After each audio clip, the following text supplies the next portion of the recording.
pretty much get where you want to go. Amen. Amen.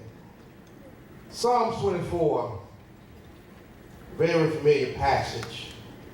If you hadn't tore it out, it says, the earth is the Lord, and the fullness thereof, the world and they that dwell therein. For he has founded upon the seas and established upon the flood. Who shall ascend into the hill of the Lord, and who shall stand in his holy place? He that has clean hands and a pure heart, who has not lifted up his soul unto vanity, nor sworn deceitfully. He shall receive the blessing from the Lord and righteousness from the God of his salvation. This is the generation of them that seek him, that seek thy face, O Jacob.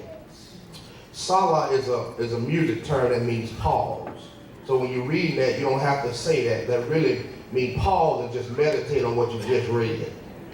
And so it's so good you have to just think about it. Then it picks back up in verse 7, says, lift up your head, O ye gates, and be ye lifted up, ye everlasting doors, and the King of glory shall come in. Who is this King of glory? The Lord strong and mighty, the Lord mighty in battle. Lift up your heads, O ye gates, even lift them up, ye everlasting doors, and the King of glory shall come in. Who is this King of glory? The Lord of hosts, he is the King of glory. Look at your neighbor for a second. I want you to jump in the spirit realm. Just look at your neighbor and say, neighbor, who's your daddy? Who's your daddy? Now some of y'all didn't look at him. I know you want to look at that person. Look at the other neighbor. They didn't even want to smile. Look at the other neighbor and say, neighbor, who's your daddy? And if you know who your daddy is, give him some praise this morning.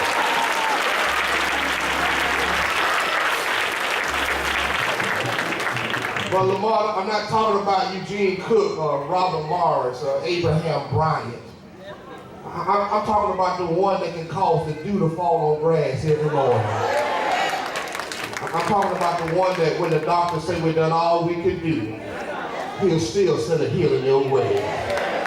I'm talking about when you have more bills than money and more problems than solutions. Then you wake up one day and realize that there's a God that still sit high and look low, and you realize you got a daddy that'll never leave you nor forsake you.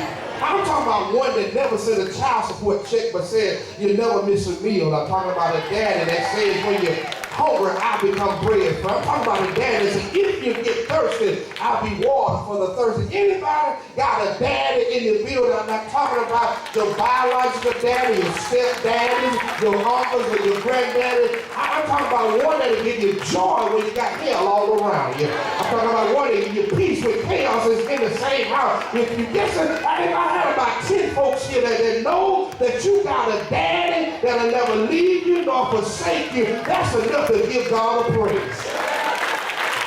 Who's your daddy? See, when you know who your daddy is, Brother Jawan, you don't have to wait for folks to pat you on your back to tell you done a good job because you know daddy sees everything.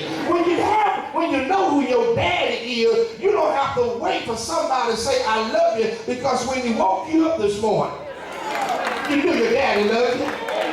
When you know who your daddy is, you don't have to get on Facebook and lie to impress folks because God has already blessed you with another chance at life. Do I have anybody in the building know that if nobody else speak to you, you got a God that'll talk to you in the midnight hour? I wish there's somebody here that know that God will never leave you nor forsake. I just want to know who's your daddy. I have joy because I got the right daddy. I got peace because I got the right daddy. And I can tell who some of your daddies are. Because you don't have to look too hard. When you got a child, anybody that's in the building, your children should give some resemblance of what you look like. You got some kids that you can look at them and tell who their daddy is. But when you look at John chapter 8, verse 44 and 45, he said, you are of your father, the devil. You lust and you mean, you evil fool. I don't know, do I have anybody that know that if you don't love the Lord, you got to love somebody? And I just want to know who your daddy is. When I look at Psalms 34,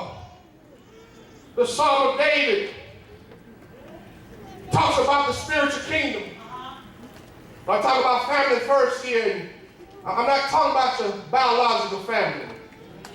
I'm talking about the family of believers. And when David writes this song here, the song is really, it's actually a song, a hymn. And he writes this song because his daddy had brought him through some stuff. And David realized, as a king, I still need a king. And I realized myself as a daddy, as a father, I still need a father. And even though David was the writer here, write most of the psalm, David don't take the credit for his accomplishments. And I want to warn some of you here today at Tremont. And I'm so happy. I told Charlene congratulations. She graduated on yesterday from South University.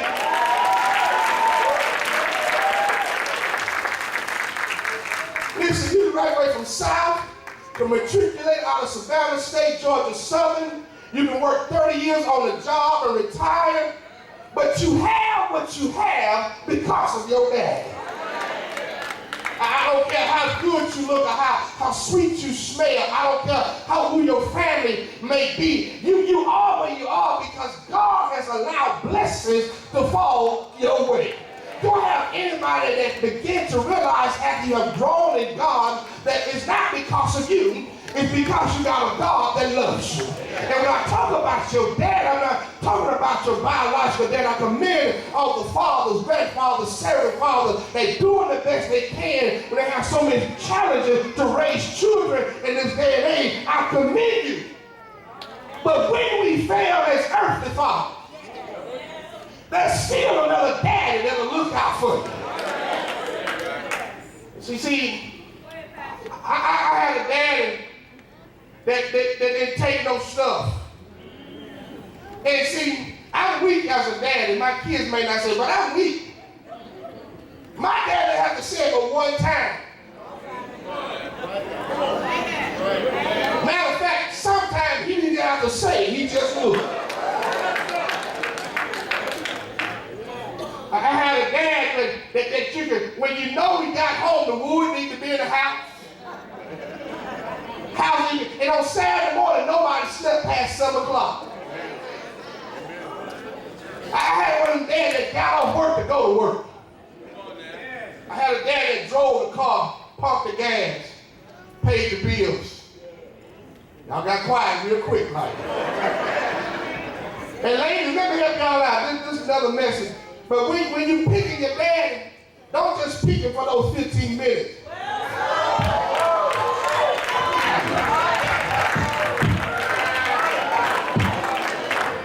It was good for 15 minutes, but 20 years from now, don't turn the mic off. So don't be posting on Facebook today and throughout the day about real daddies and all this kind of stuff. He was a real daddy at one point in your life. So when you pick him in, ask questions then. Don't wait till stuff mess up. Get more in his name. What's your credit like? Where you work at? How long you been on that job? Is your mom and daddy married? How long they been married? Do your daddy beat your mama? Did you beat your last girlfriend? Don't come to me 5, 6 years in this game and wonder why. You need to ask the right question when you're picking your daddy. David realized he couldn't do what he done by himself. Even though he was able to kill a giant with a stone, he realized it wasn't him, Tiffany. Even though he could take the lion and fight and get his dad's sheep out the lion's mouth, he realized it wasn't him. Even though he was able to fight a bear, he still was just as human as you and I. Because he had a son to rape his daughter. And he didn't know how to deal with it. Had another son that killed another son and didn't know how to deal with it. There will be times as fathers you don't know how to handle situations. Because you're telling your children to do one thing, but yet Snapchat tell them to do something else. While you think they're in the room studying, they in the room on FaceTime giving a show to their friends across town. Don't think your children don't get on that stuff. I know you call them Shaniqua, but on FaceTime and Snapchat, she's Georgia's best, or hot pizza or something of it.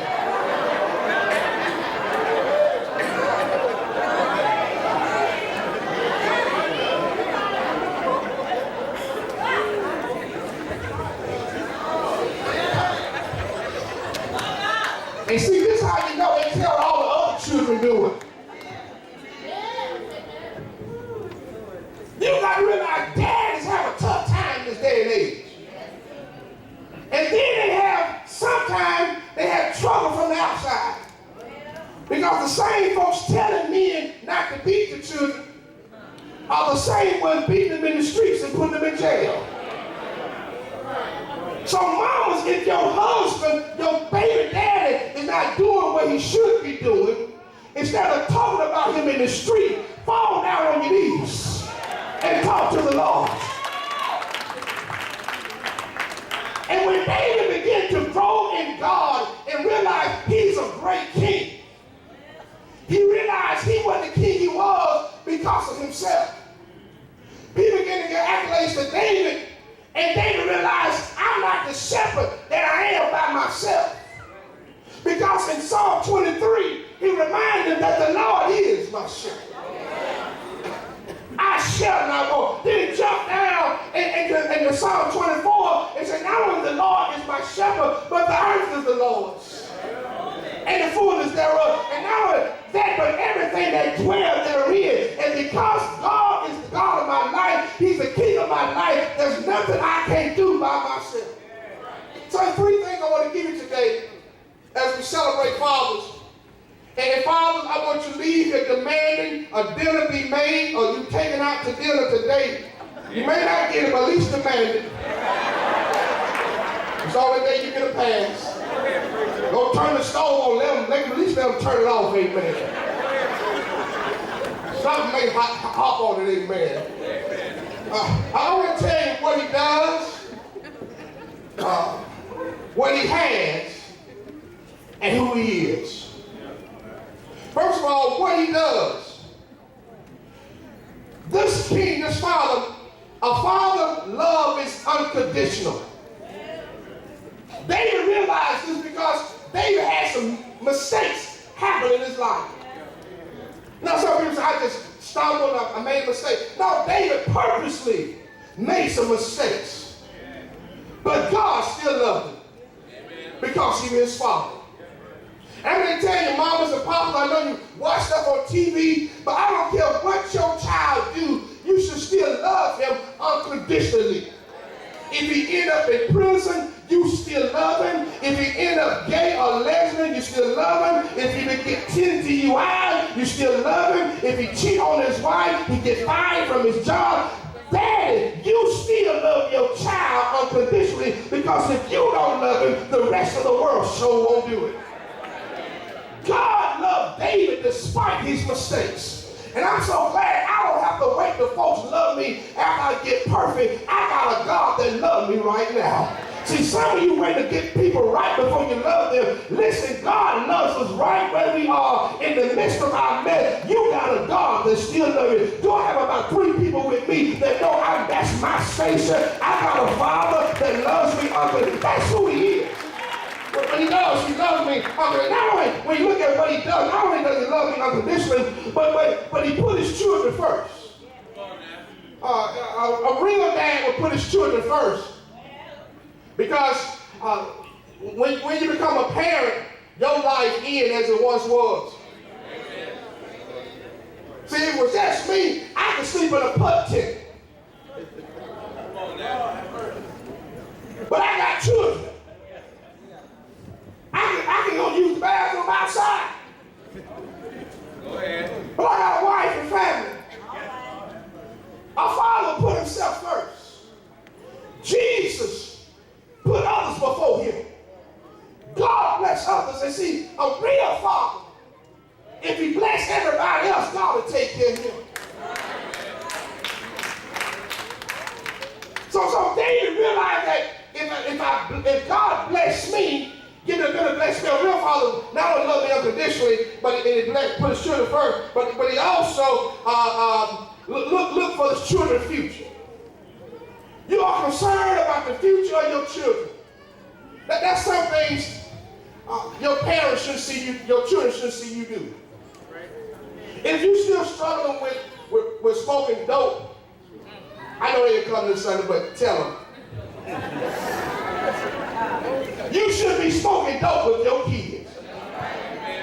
Amen. If you hadn't found the right one yet, your children shouldn't see the trial players come through. Because it's going to be hard to tell them to be faithful and settle down when they get a new uncle every week.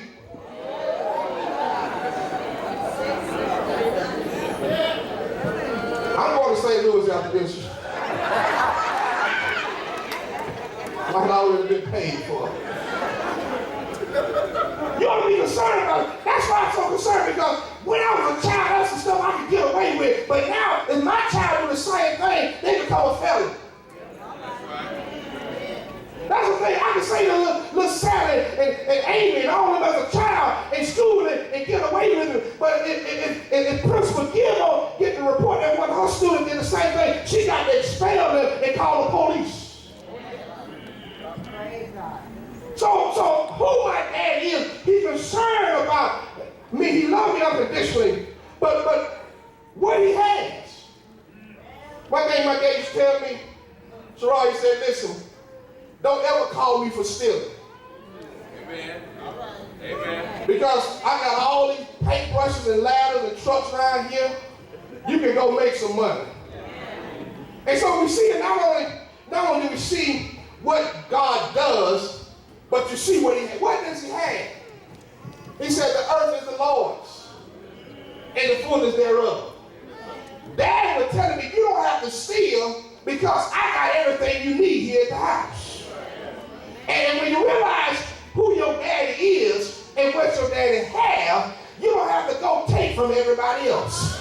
The reason we come, the reason why we don't have joy, what we got, because we don't realize our daddy got some more stuff. He just hadn't given it to us yet. The reason why we're upset because somebody driving something that I'm not driving yet, it's just not your turn yet. The reason why I have joy and I don't have stuff, I have joy because I may not have it, but it's a matter of time. Daddy gonna give it to his children. Do I have anybody here that been blessed because your daddy passed some stuff down to you?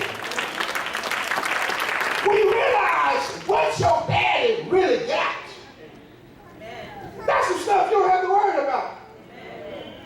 Little bougie boy. He was bad and bougie.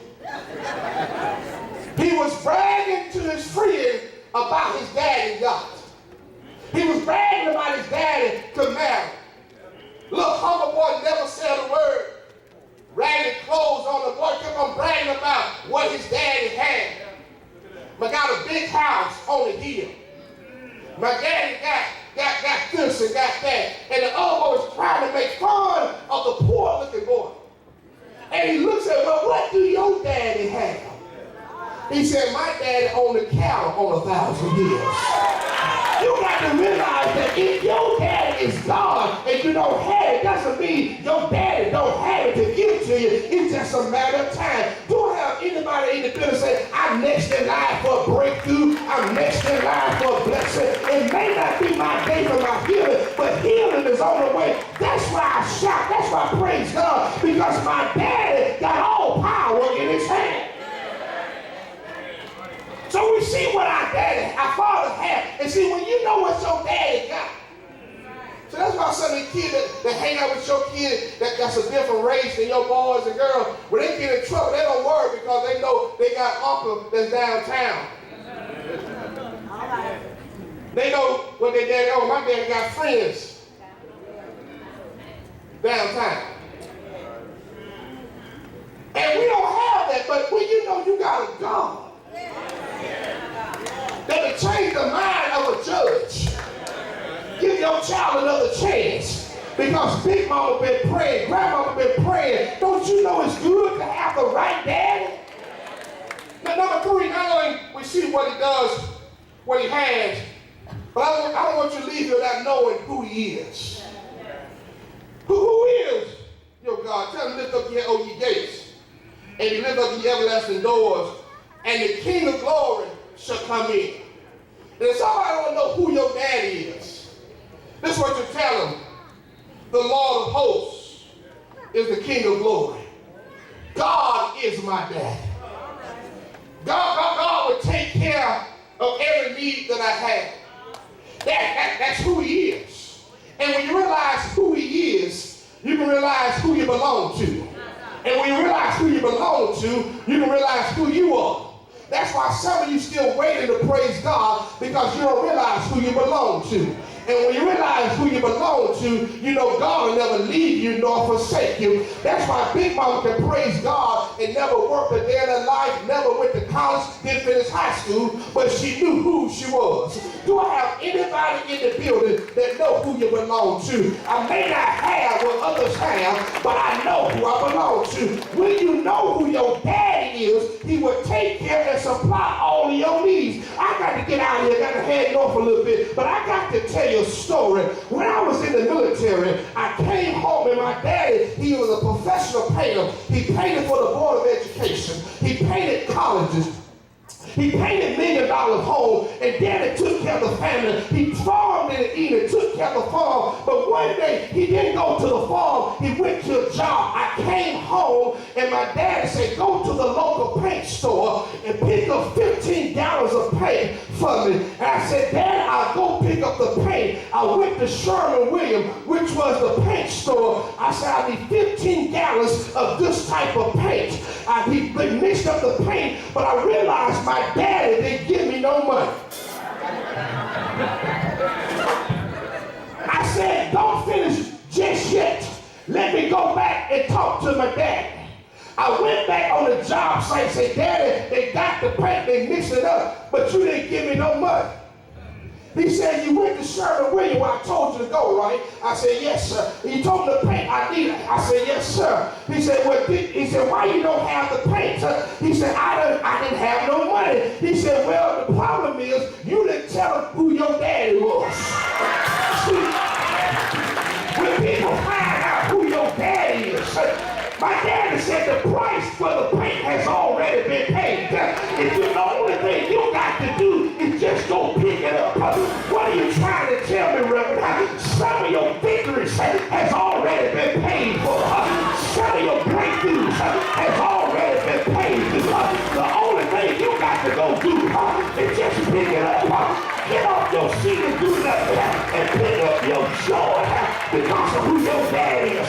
Get off your seat from worry and pick up your life because of who your daddy is. I know you may not have much, but your dad got cows on 1,000 years.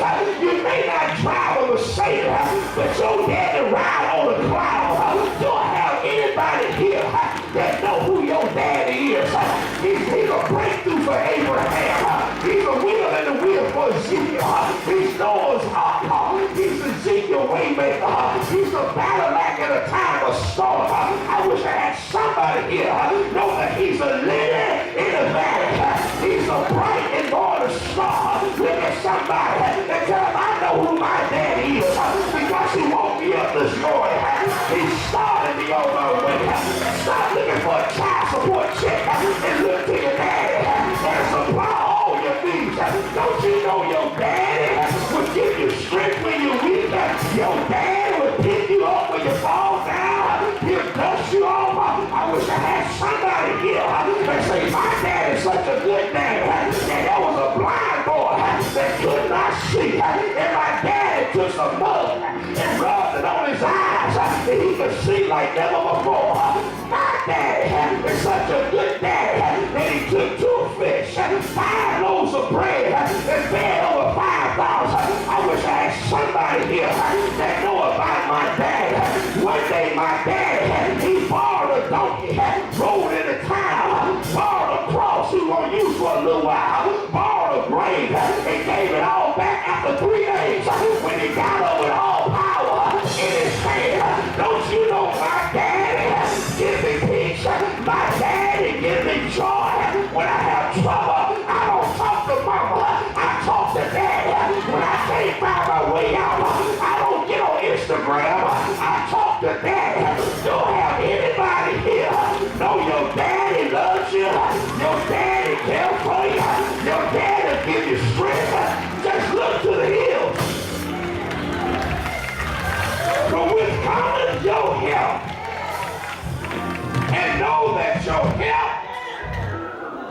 come from the Lord.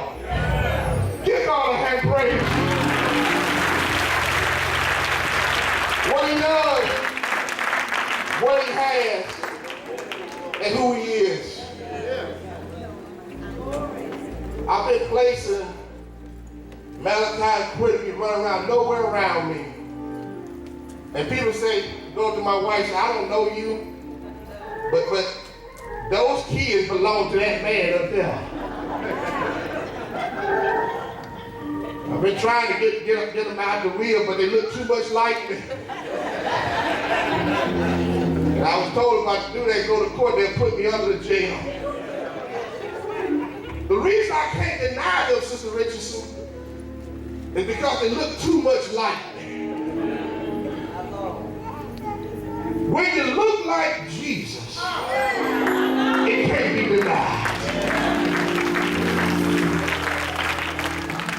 So when people look at you, do they see Jesus? Or they see who your dad really is? I know the birth certificate say, I know what they say who your dad's supposed to be.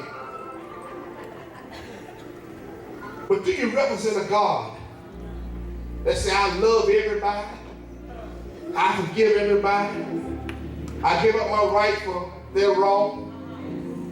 That's when you got to look like your dad. When trouble come your way and you want to cuss, think about you looking like your dad. You see, kids don't know this, but Brother Walker, when I was growing up, I'm still growing, there's certain things I didn't do, Taisha, because I didn't want to make my dad look bad. I didn't want to make my parents look bad, but kids don't care. I didn't do whatever they big enough and bad enough to do. They respected their parents, respected daddy. I corrected my daddy one time. And after I got up, that was the last time. I can be talking to parents and kids will come and say, Mom, that ain't what happened. I said, well, you tell me what happened. She don't know. The child jumped in the conversation. Anybody remember a time when adults came in the house, you had to leave the room? We respect, but guess what? God said, I still love you. With your flaws, your frailties, and your disposition of life. The only thing you got to do is just love me back. Confess with your mouth and believe in your heart that Jesus died. I saved you from all these troubles. I saved you from hell's fire. Let us stand today.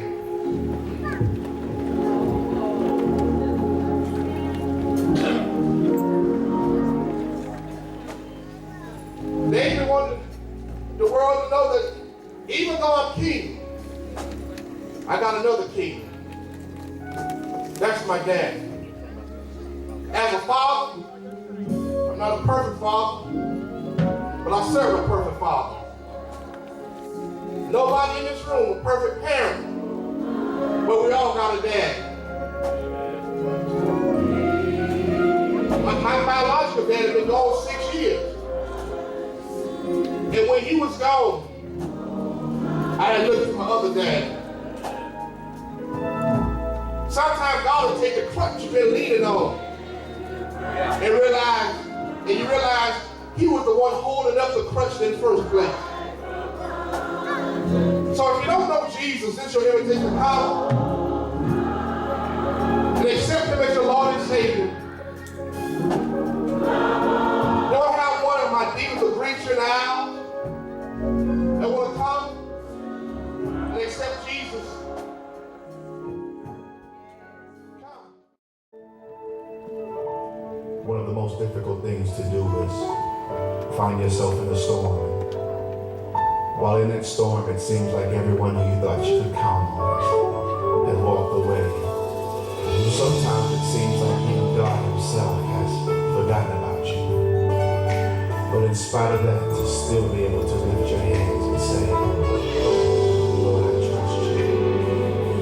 Now I can see and I can feel your touch. I will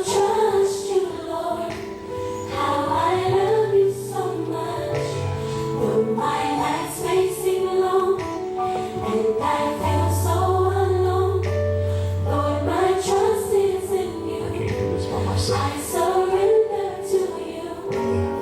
So many painful thoughts travel through my mind, and I wonder how I will make it through this time. Yeah. Without trust, It's not easy.